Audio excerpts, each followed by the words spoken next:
Assalamualaikum warahmatullahi wabarakatuh. Bertemu kembali dengan saya untuk belajar materi Bahasa Indonesia kelas 11. Pada video kali ini saya masih membahas materi terkait teks eksplanasi.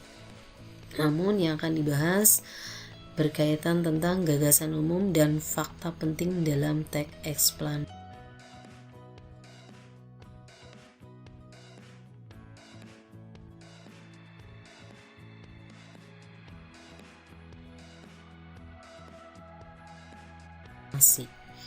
Selanjutnya, gagasan umum atau ide pokok memiliki arti gagasan yang menjadi dasar pengembangan sebuah paragraf. Cara menemukan gagasan umum yaitu dengan mencari terlebih dahulu atau menentukan terlebih dahulu kalimat utama. Kalimat utama memiliki makna kalimat yang berisi pokok pikiran utama atau ide pokok dan menjadi dasar untuk mengembangkan paragraf.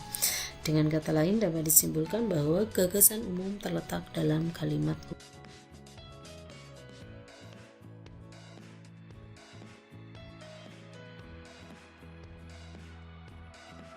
utama. Selanjutnya, jenis paragraf berdasarkan letak kalimat utama terbagi menjadi 3. Pertama, deduktif, kedua induktif, ketiga campuran.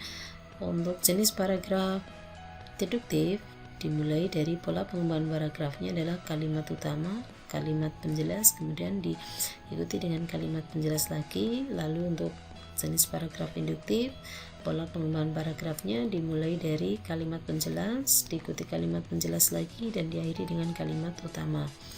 Lalu untuk yang jenis paragraf campuran, pola pengembangan paragrafnya dimulai dari kalimat utama, diikuti kalimat penjelas, diikuti lagi dengan kalimat penjelas, dan diakhiri dengan kalimat utama. Namun perlu dipahami bahwa kalimat utama di akhir paragraf ini bersifat penegasan kembali dari kalimat utama yang berada di awal paragraf. Ciri kalimat utama untuk yang berikutnya ada 4. 1. Biasanya kalimat utama merupakan suatu kalimat yang utuh atau bisa berdiri sendiri tanpa adanya penghubung. Kedua, kalimat utama mengandung suatu permasalahan yang bisa dikembangkan secara terperinci. Ketiga, biasanya kalimat utama terletak di awal paragraf, namun pada paragraf induktif, kalimat utama terletak di akhir paragraf. Sedangkan pada paragraf campuran, kalimat utama berada pada awal dan akhir paragraf. Keempat, mempunyai arti yang jelas walaupun tanpa dihubungkan dengan kalimat lain. Perhatikan kutipan teks eksplanasi berikut. Kemudian saya bacakan kutipan teks eksplanasinya. Gunung Sinabung di Kabupaten Karo, Sumatera Utara kembali erupsi pada sekitar pukul 1.58 menit waktu Indonesia Barat hari ini. Tinggi kolom abu teramati kurang lebih 2000 meter di atas puncak atau sekitar 4460 meter di atas permukaan laut. Sebanyak 4 kecamatan terkena dampak erupsi. Keempatnya yakni Namonteran, Berastagi, Simpangpa, dan Merdeka. Jika kita cermati kutipan teks eksplanasi tersebut, untuk kalimat yang pertama yaitu membahas tentang erupsi Gunung Sinabung. Kemudian kalimat yang kedua ini membahas tentang kaitannya erupsi Gunung Sinabung itu sendiri, abunya gitu ya. Kemudian kalimat ketiga ini membahas tentang kecamatan yang terdampak. Lalu yang keempat adalah penjelasan dari kecamatan mana saja yang terdampak dari erupsi Gunung Sinabung. Jadi untuk kalimat utamanya yang mana bisa dikembangkan atau diperinci ke dalam kalimat penjelas, yaitu terletak pada kalimat yang pertama. Gunung Sinabung di Kabupaten Karo, Sumatera Utara kembali erupsi pada sekitar pukul 1.58 menit waktu Indonesia Barat hari ini. Jadi ini adalah kalimat utamanya, karena kalimat kedua, ketiga, dan keempat adalah menjelaskan kalimat pertama ini. Lalu untuk gagasan umumnya, ini adalah inti dari kalimat utama.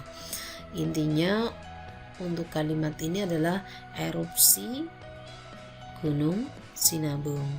Untuk gagasan umum itu berbentuk frasa. Kemudian fakta. Nah, untuk fakta ini memiliki makna hal atau keadaan peristiwa yang merupakan kenyataan atau sesuatu yang benar-benar ada atau terjadi. Lalu ciri-ciri fakta ada 3. 1. Memiliki data akurat terkait tanggal, tempat, dan lain-lain. 2. Benar-benar terjadi, yaitu memaparkan situasi yang benar-benar terjadi dan nyata. 3. Bersifat objektif, yakni bersifat umum dan kebenarannya diakui banyak pihak. Lalu kita cermati contoh kalimat fakta ya. Ini ada kalimat yang saya blok kuning, blok ungu, blok biru, dan blok hijau.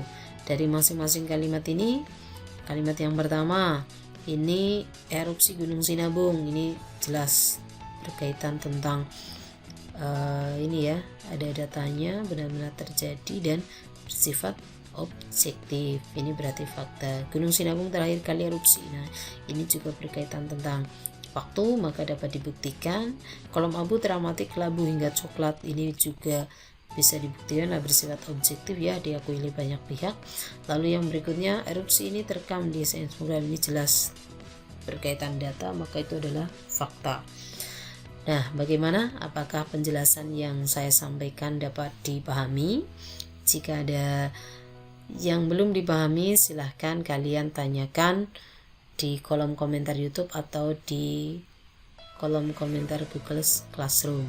Dan jangan lupa untuk like, share, dan subscribe video ini agar kalian dapat melihat video-video saya yang selanjutnya.